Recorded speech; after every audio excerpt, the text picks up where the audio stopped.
what do you expect the recovery trajectory? It might be a Nike swoosh. The root cause of this problem is medical, not economic. Absolutely.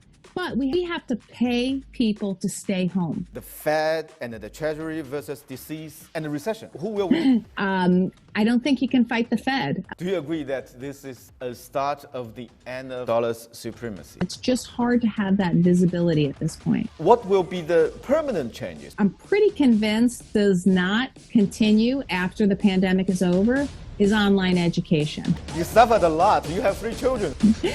Exactly.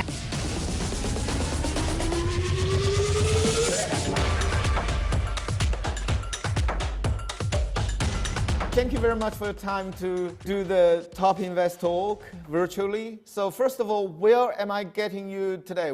I'm based out of our New York office, but we are still sheltering in place, so I'm at home in Connecticut. Okay. The Fed chair, Jay Powell, said that the economy of the United States will depend significantly on the course of the virus. But we all know the virus in the United States has not reached a manageable level. So what do you expect the recovery trajectory of the United States economy? Well, I think the best way to describe it might be a Nike swoosh. The idea that we are not going to see a V-shaped recovery. We are going to see, at least in the initial stages, a slow and halting and very uneven recovery. But that over time, especially as therapies and a vaccine are developed, that our momentum improves and that we actually see economic growth accelerate. So it takes on more of a V-shaped form as the recovery continues and progresses. We all know that poorly, the United States has not controlled the virus very good. So what does that mean to the global economy, given the United States is the largest economy in the world? Well, we've already seen the impact of the U.S. having such a weak recovery thus far. It's impacted other countries like South Korea. We saw the ISM manufacturing, we saw manufacturing PMIs very weak in South Korea because even though they had recovered, they relied on the U.S. and other Western countries to buy their goods. So, of course, the U.S. is going to slow the global recovery. But we have a lot of countries that have done a very good job managing the virus. Many countries in Asia, many European countries. And so, in general, I think the recovery globally is in good shape. But certainly the U.S. will provide something of a drag. So let's talk about something about the Fed. We all know that the root cause of this problem is medical, not economic. So merely cutting rates or flooding the economy with the liquidity may not kickstart the recovery as usual. Rather, the virus has to be brought under control. Do you agree? Absolutely. But we have to recognize that there is a connection between stimulus and really managing and controlling the virus. In other words, we have to pay people to stay home. We have to pay people to stop the spread of the virus.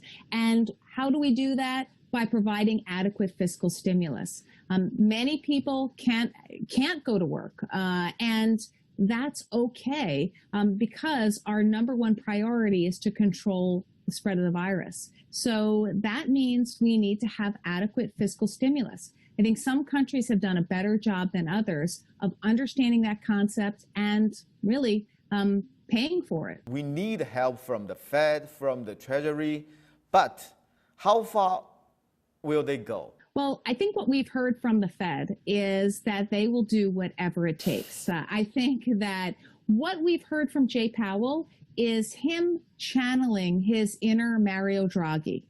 In terms of saying whatever it takes, we will do. Now, we have to recognize there are limitations to that coming from the Fed because monetary policy is a blunt instrument. It's not a surgical tool. Now, Powell has tried his best to make it a surgical tool by creating those specific facilities that the Fed has initiated in this past spring and summer that are ongoing. But the reality is much of the heavy lifting has to be done by fiscal stimulus. It's hard for monetary policy to really mimic fiscal policy. But is that something indefinite?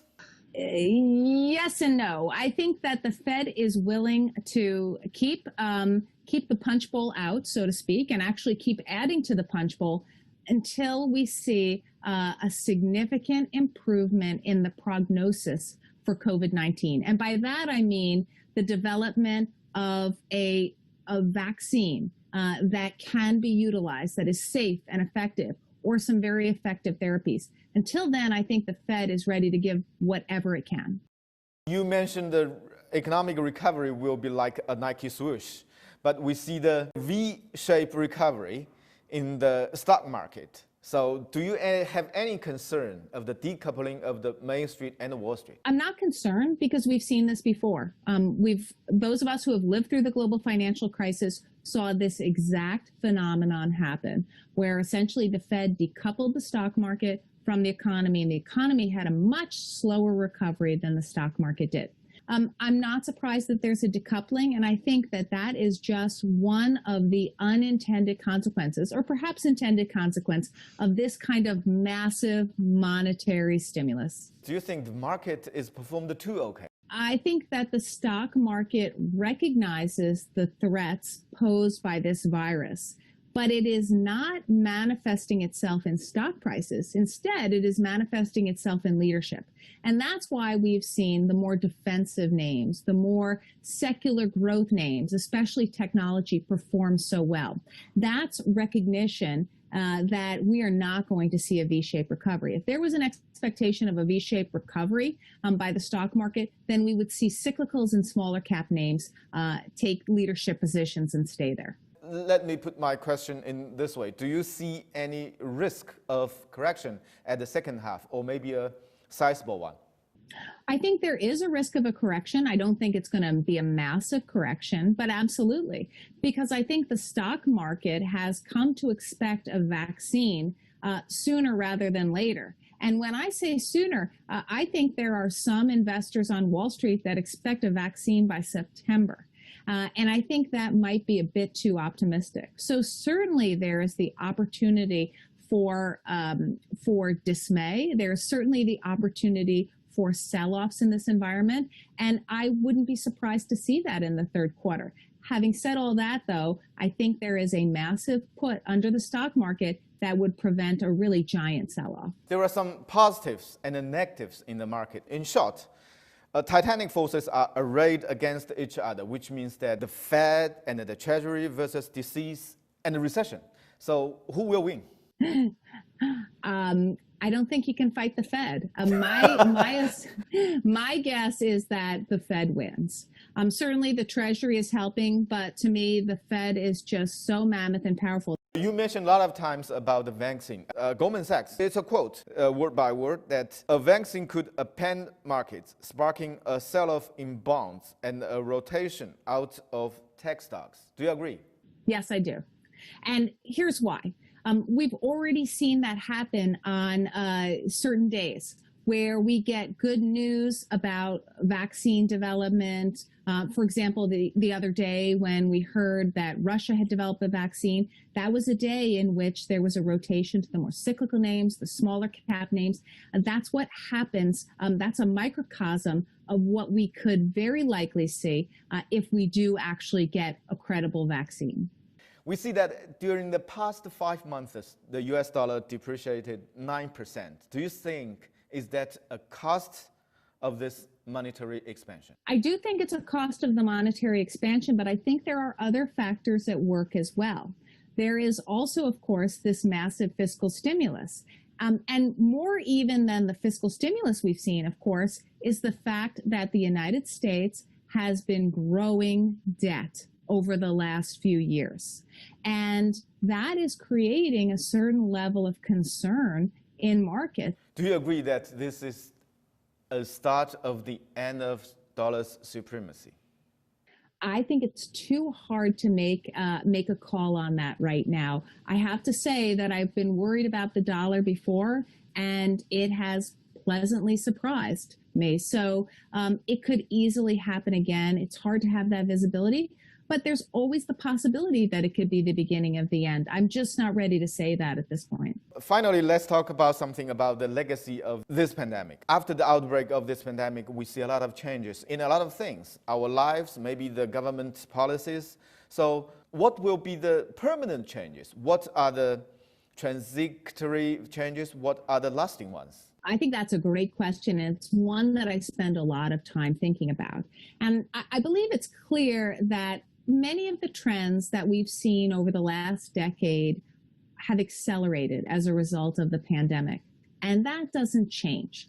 We've already seen that kind of behavior in countries that have been able to control the virus. So yes, people will go out to eat again. They will go out to shop again. But I think that the trends have accelerated and they don't retrench. So we see e-commerce gaining a bigger share of retail sales.